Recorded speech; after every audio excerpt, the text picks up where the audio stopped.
আসসালামু আলাইকুম। যাদের শুধু ডিসি কারেন্ট আছে, অর্থাৎ অনেকে হচ্ছে সোলার প্যানেলের মাধ্যমে কিন্তু ইনকিউবেটর পরিচালনা করতে চান, তো তাদের জন্য কিন্তু আমাদের আজকের ভিডিওটা। আজকে আমরা স্ক্রিনে যে মেশিনটা দেখাচ্ছি, এটা হচ্ছে আমাদের একটা 115 এর একটা ম্যানুয়াল ইনকিউবেটর, যেটা হচ্ছে আমাদের একজন উদ্যোক্তা কিন্তু আমাদের কাছ থেকে কালেক্ট করছে। এটা হচ্ছে রাঙ্গামাটি চলে যাবে কিন্তু আমাদের একজন উদ্যোক্তার উদ্দেশ্যে। উনি হচ্ছে আমাদের কাছ থেকে কিন্তু এই মেশিনটা কালেক্ট করছে। এটা হচ্ছে মোহাম্মদ শামীম ভাই, রাঙ্গামাটির উদ্দেশ্যে চলে যাবে।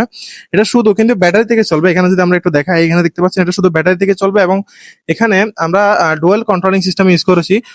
দুইটা ফ্যান থাকবে, এবং এখানে কিন্তু 4টা ডিসি ভালভ দেওয়া আছে, অর্থাৎ এটা শুধু ফুললি কিন্তু ডিসির মাধ্যমে চলবে। যাদের বাসায় কারেন্ট নেই, অনেকে আছেন যারা প্রত্যন্ত অঞ্চলে থাকেন, শুধু ব্যাটারির মাধ্যমে ইনকিউবেটর পরিচালনা করতে চান, তো তাদের জন্য কিন্তু আমাদের আজকের ইনকিউবেটরটা। আপনারা যারা আমাদের ইনকিউবেটরটা কালেক্ট করতে চাচ্ছেন, তারা চাইলে স্ক্রিনে দেওয়া নাম্বারে যোগাযোগ করতে পারেন। আমরা সারা বাংলাদেশ হোম ডেলিভারি করে থাকি, তবে সপ্তাহে আপনাদের কিন্তু অবশ্যই ডেলিভারি চার্জটাও কিন্তু দিতে হবে। এখানে আমরা একটা কন্ট্রোলার দিয়ে দিচ্ছি, যেটা হচ্ছে স্বয়ংক্রিয়ভাবে কিন্তু টেম্পারেচারটা অটোমেটিক কন্ট্রোল করছে, এবং এখানে হচ্ছে এটা ডাবল থাক করা আছে। এখানে আপনি সরাসরি কিন্তু ভেতরে দেখতে পারবেন কিভাবে কি করা হবে সেই বিষয়টা, এবং এদিকে একটা হাইগ্রোমিটার দেওয়া থাকবে, যেটার মাধ্যমে ভিতরে টেম্পারেচার কিরকম রয়েছে সেটা দেখতে পারবেন। এবং এছাড়াও এখানে একটা ম্যানুয়াল পেপার দেওয়া থাকবে, কিভাবে মেশিন পরিচালনা করবেন সেটা কিন্তু এ টু জেড এখানে দেওয়া থাকবে। এছাড়াও যদি না বুঝেন, আপনারা কিন্তু আমাদের কাছ থেকে বুঝে নিতে পারবেন ইনশাল্লাহ। তো আজকের ভিডিও এতটুকু। আপনারা যারা অর্ডার করবেন, স্ক্রিনে দেওয়া নাম্বারে যোগাযোগ করবেন। ধন্যবাদ। আসসালাম।